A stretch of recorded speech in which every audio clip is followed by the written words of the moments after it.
নমস্কার, আমার হাসিল.com থেকে মধু বলছি। এখানে বেবি কর্ন, একটা গোটা পেঁয়াজ, 1-1.5টার মতো পেঁয়াজ, দুটো ক্যাপসিকাম, আর এইদিকে মাংস, যেটা আমি 2-3 কুচি মাংস যেটা সেদ্ধ করে ছাড়িয়ে রেখেছি আর বাদ দিয়ে, আর এই হচ্ছে লঙ্কা, রসুন আর আদা।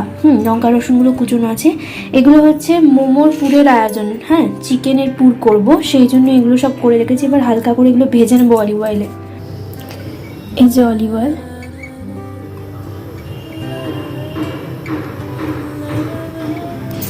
নুন ছড়িয়ে দিয়েছি একটু। এবার ভালো করে সবজিগুলো ছাড়বো।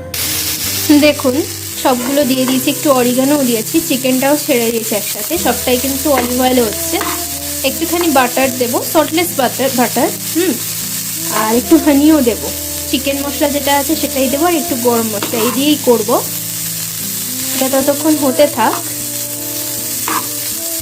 হলুদ কিন্তু দেবেন না, জিরে গুঁড়ো বা কিছু, তাহলে ওটা ওই সিম্পল চিকেন রান্নার স্বাদ চলে আসবে, যেটা করতে চাই না।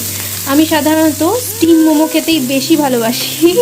এটা করার আগে ভাবছিলাম যে আমি কি আজকে প্যান ফ্রাইড খাবো, তো তারপর ভাবলাম না, রাত্রিবেলার রান্না, প্যান ফ্রাইড ভালো লাগে না, স্টিমের গন্ধটা ভালো। স্টকটা রেখে দিয়েছি, স্টকটা একটু অ্যাড করবো পরে। স্টকের গন্ধটা কিন্তু খুব ভালো লাগে। একটুখানি লালচে করেই ভাজছি। একে একে দেখতেই পাচ্ছেন, গরম মশলা, চিকেন মশলা আর গোলমরিচ এগুলো অ্যাড করে দিয়েছি। মনে রাখবেন, বাটার যদি দেন না, তাহলে গোলমরিচ অ্যাড করবেন। বাটারের সাথে গোলমরিচের কেমিস্ট্রিটা কিন্তু খুব ভালো যায়, সত্যি বলছি। আর যদি গোলমরিচ কোনো কারণে সহ্য না হয় বা অ্যালার্জি থেকে থাকে, তাহলে অন্য উপায় নিতে পারে, রেড চিলি পাউডার বা সিম্পল চিলি। একটা শেজওয়ান চিলি গার্লিক চাটনি অ্যাড করে দিয়েছি। আর বাইন্ডিংটাকে একটুখানি মাখো মাখো করার জন্য স্টক অ্যাড করব। মনে রাখবেন, যখন মোমোর পুরটা করবেন তখন ঝুড়ো ঝুড়ো থাকলে কিন্তু ওটাকে গড়ে নিতে অসুবিধা হবে। 2-3 হাতা মতো অ্যাড করেছি আমি স্টকটা। স্টকের গন্ধটা কিন্তু দারুণ লাগে। সাথে মাখনটা আমার অলরেডি দেওয়া ছিল, মাঝখানেই দিয়ে নিয়েছিলাম। দেখুন কালারটা কি সুন্দর এসছে না?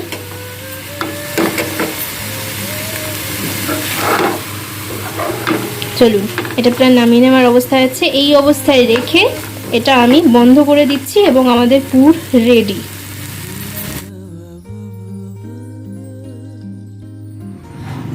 দেখুন, ছোট ছোট করে 8টা মতো লেচি আমি গড়ে নিয়েছি, ছোট বড় মাপের। মোমোর যে স্কিনটা, মানে আউটার লেয়ারটা, ওটা অনেক পাতলা হলে অনেক বেশি ভালো হয়। এবার একটা একটা করে বেলে পুর ভরবো তাতে। আমি একটা গড়ে নিয়ে তারপর দেখাচ্ছি। এই যে শেপ সবসময় ঠিক রাখতে হবে, তার কোনো মানে নেই। পাতলা করে বেলে নিয়েছি। বেলন ছাঁকিতে আমি তেল মাখিয়ে নিয়েছি যাতে আটকে না যায়। এবার আমি একটুখানি পুর ভরবো, অনেক বেশি ফিলিং দেবেন না, তাহলে কিন্তু সমস্যা। একটুকু যথেষ্ট। এইবার ধীরে ধীরে এটাকে মুড়তে হবে, ঠিক আছে? পাশ দিয়ে একটুখানি জল এই যেটা লাগিয়ে নিই, মোড়া ভালো। বাট আমি মুড়ে নিয়ে দেখাচ্ছি। যেরকম হয় ধুতির কোচা করে না, বা শাড়ির, সেই রকম করে করতে হবে। এই দেখুন, 8টা মতো মোমো খুব সিম্পলি গড়ে নিয়েছি। মোদকের মতো লাগছে দেখতে, এর থেকে বেশি কারিগরি আমি করতে পারি না। তলার দিকটা নরমই আছে, উপরটা যখন বন্ধ করছিলাম একটুখানি জল দিয়ে বন্ধ করে দিয়েছি।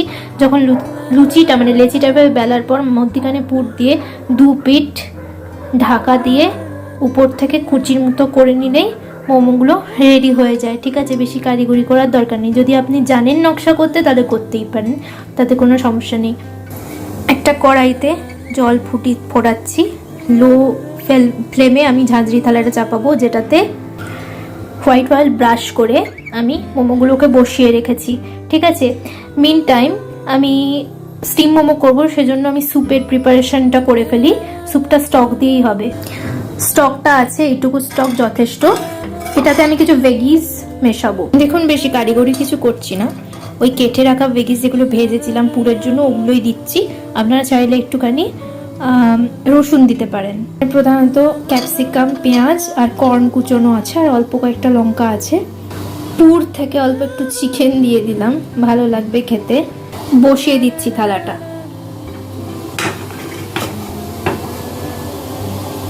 এবার ঢাকা দিতে হবে। আমি এই বেকিং ডিশটা দিয়ে চাপা দিয়ে দিচ্ছি। একটা জিনিস মনে রাখবেন, জলটা কিন্তু উপর উপর দেবেন না, কারণ তাহলে ওই ঝাঁঝরি তারাটার ভিতর দিয়ে জল ঢুকে ভ্যাদ ভ্যাদে করে দেবে মোমোগুলোকে। মোমো স্টিম হওয়ার বদলে ছেড়ে বেরিয়ে যাবে। তো পরিমাণ মতো জল দেবেন যাতে স্টিমে জিনিসটা হয়, কিন্তু কোনোভাবেই জলটা টাচ করে করে নষ্ট না করে দেয় আমাদের মোমোর গড়নগুলোকে। গোলমরিচ দিচ্ছি স্যুপটাতে, খুব ভালো লাগবে খেতে। স্টকের নিজের একটা আলাদাই গন্ধ থাকে। নতুন করে কিছু দিচ্ছি না, আমি ভাজছি না বা কিছু করছি না। আমি কিছু ডাইসড চিজ দিয়েছি, দেখতেই পাচ্ছেন গলে যাবে। আর অল্প 1 টিস্পুন মতো গরম মশলা।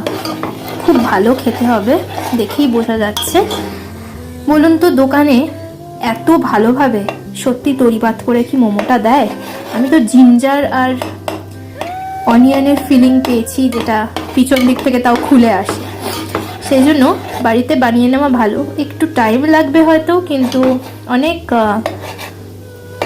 এনজয় করে খেতে পারবেন তৃপ্তি করে। ঠিক আছে, এদিকে 15-20 মিনিট লাগবে এটা, তারপরে উঠিয়ে দেখব।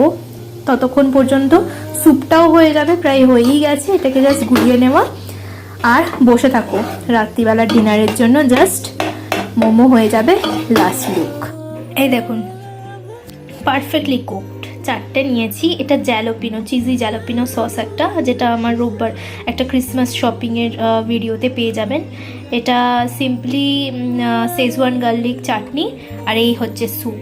তো রাতের খাবার জমে গেল। আপনারা একটু ভিনিগারও দিয়ে নিতে পারেন, আপনাদের স্বাদ অনুযায়ী আপনারা সাইডস ডিপগুলো রাখতে পারেন। তো আজকের মতো আমার Amazon.com থেকে আমি মধু বিদায় নিচ্ছি এই ছোট্ট ডিনারের রেসিপিটা দিয়ে। আশা করি আপনাদের ভালো লেগেছে। সুস্থ থাকুন, ভালো থাকুন, ভালো খাওয়ান।